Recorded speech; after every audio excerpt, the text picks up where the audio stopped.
My Beloved World by Sonia Sotomayor is about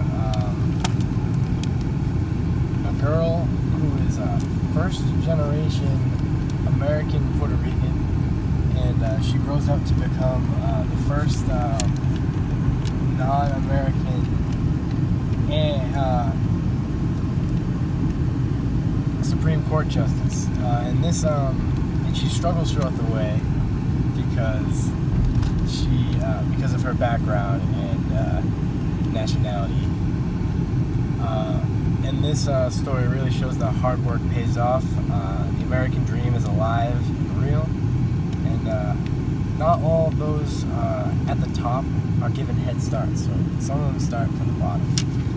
Some things that I really liked from this book is at the end they had a lot of pictures from her childhood and people who were mentioned, so you really got to see everyone she was talking about, and I don't know, it kind of made you know them better and get introduced to them a lot better. It was really cool.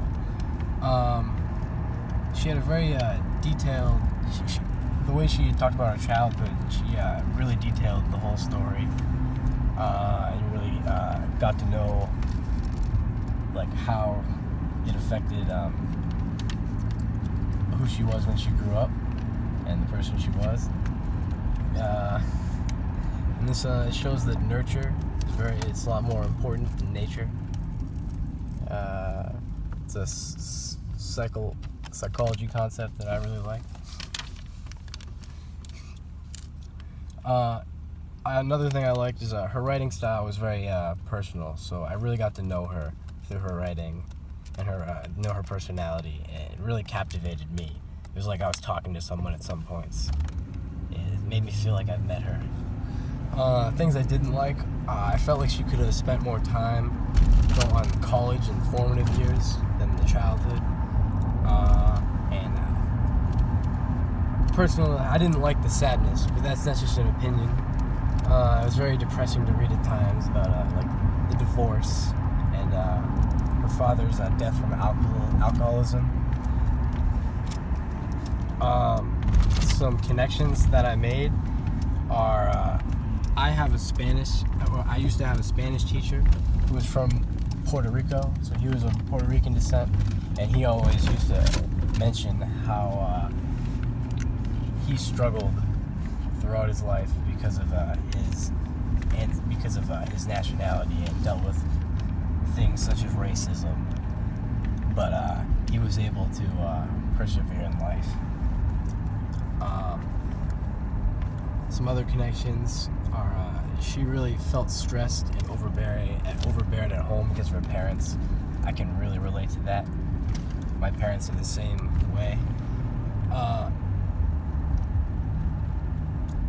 Another connection I've made is her and some family members have dealt with racism.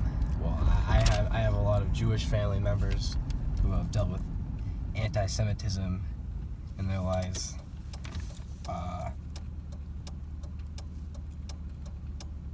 And some more characteristics I made is connections I made is the characteristics that contributed to her being a judge. I can see them in myself, just like putting people before yourself, having compassion where it's deserved, but not too much, of course.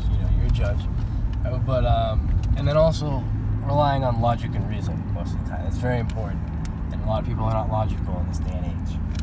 A question that I would ask her is, did you want to be a judge when you were younger? If not, what did you want to be? And I really did know her. I knew who she was, about her before I read this.